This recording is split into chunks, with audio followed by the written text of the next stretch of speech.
Hi everyone. In this video, I want to share with you guys how our family uses clep testing to satisfy the graduation requirements in the state of Minnesota. Now, depending on what state you live in, your graduation standards are going to vary somewhat. So I just recommend that you look up your Department of Education's website and find the list of high school graduation requirements. And I feel like they're probably similar state to state, but I can't speak to any other state besides Minnesota because it's the state I live in and the only one that I have been living by. So go ahead and find your state's graduation requirements, and hopefully some of this information will be helpful for you in determining how you can use clep to get those high school requirements out of the way while getting college credits in at the same time. So for Minnesota, a student needs 21.5 credits to graduate.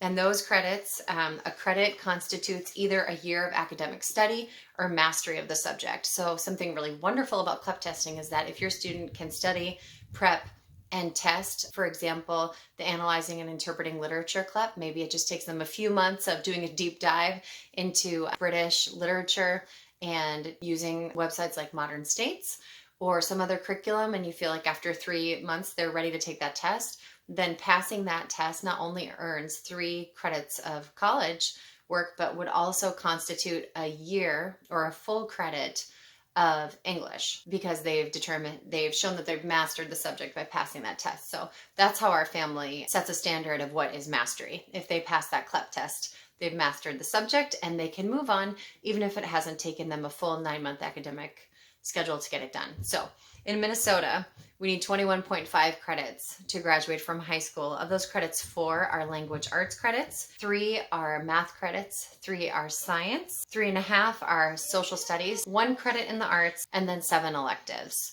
So our family, just briefly, has done it like this. For language arts, we use 8th grade to study and take the Analyzing and Interpreting Literature clep exam.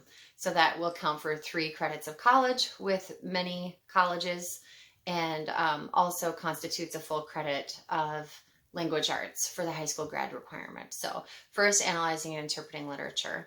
Secondly, our students take usually in 9th grade the college composition exam.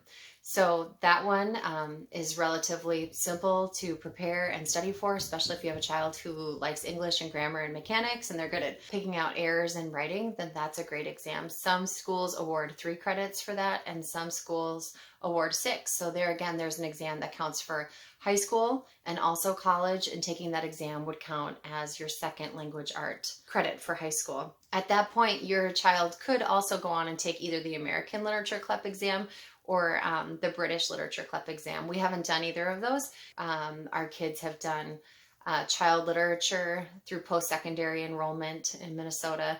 Also, they've done some fiction writing and some other things that are more to their interests. So that's how we do those 4 language art credits. Secondly, with math in Minnesota, we have our 8th graders doing Algebra 1. That's a requirement of the state here.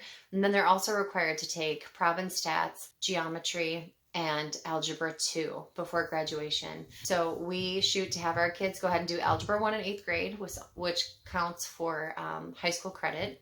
Then in their freshman year of high school, they take Algebra 2.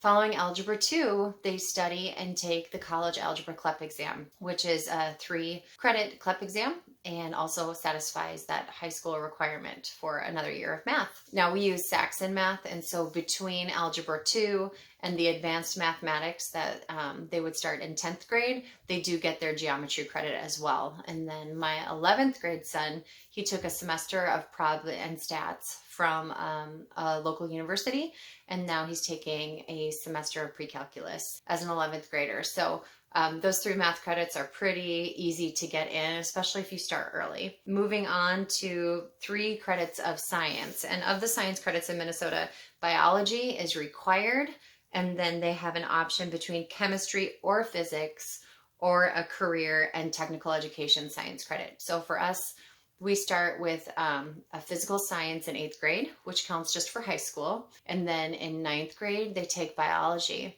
And at the end of biology, they take the biology clep exam, which is worth 6 credits or possibly 3, depending on your institution. So in 9th grade, they get the college and high school biology credits out of the way. In 10th grade, they take chemistry.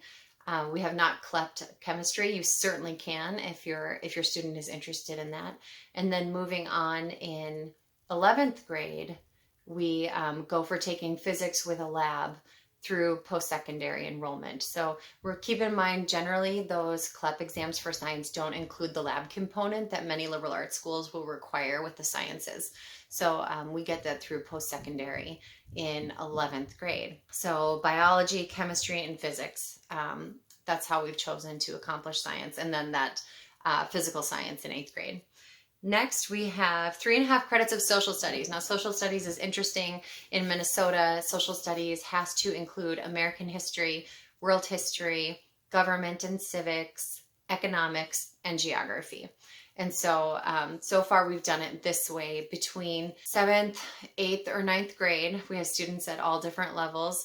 We have our kids study American history really well, and world history really well, and clep in both of those areas. So I have a daughter who clept her first American history exam in 7th grade, at the end of 7th grade. So there she had her high school requirement knocked out for American history, and also 3 credits for college. She also studied and took the American History 2 clep exam and passed that. So that got her to 6 credits in the history section. And then she studied American government at the same time and got 3 credits for government. So I recommend that you take generally a year of world history starting in 8th or 9th grade, depending on what works with your other curricula you're using, and then clep at the end of that year for that subject. So if you do all American history in 7th grade, go for the clep at the end of 7th grade. If you take 8th grade and do all world history, maybe study the first half really well and clep that one and go a little bit lighter on the world history too. Whatever works with your child's interests, wherever you think that they're headed and wherever their strengths are, I'd use to make that decision. World history did seem to be quite a bit more information, a little bit more difficult of a test, but it depends on your family. American government can be studied in a semester. Economics can be studied in a semester, and geography can be studied in a semester. But a full year, I think, is really needed to do a thorough job on world history and American history. So that's what we did there. It sounds a little confusing when I lay it all out like that. So at the end of 8th grade, you could clep in American history, getting high school and college credit. And then you could do the same for world history, or for Western civilization world history, same thing. You could just study that for high school and not worry about clepping it. And then American history for a semester. So you get college credit and high school if you take that clep. And then geography, we have just done on our own at home with a homeschool curriculum. We haven't done any of that for PSEO, and there isn't a clep geography component right now that's available. And then finally, economics. There are both micro and macroeconomics clep tests. So far, I haven't had a student take that. I do have a son who's taking microeconomics right now through post-secondary. And I have a daughter who may study and shoot for the clep next year. So we haven't personally done that, but that is another way where you could get that high school and college requirement done at the same time as through a clep test if you don't have the option of post-secondary. Now for a credit in the arts. Art can be a pretty general topic. We've done it through taking a graphic design class at our local high school. So that's an easy one. You can also take art classes post-secondary and online. And then for those elective credits, you can do so much with electives. This is where you get in your health, some kind of gym, musical instruments. We have done a year of logic for an elective, Spanish or foreign language, personal finance, worldview, ethics, humanities classes, all of these options, just whatever works for you. You can do them at home. Just a homeschool curriculum.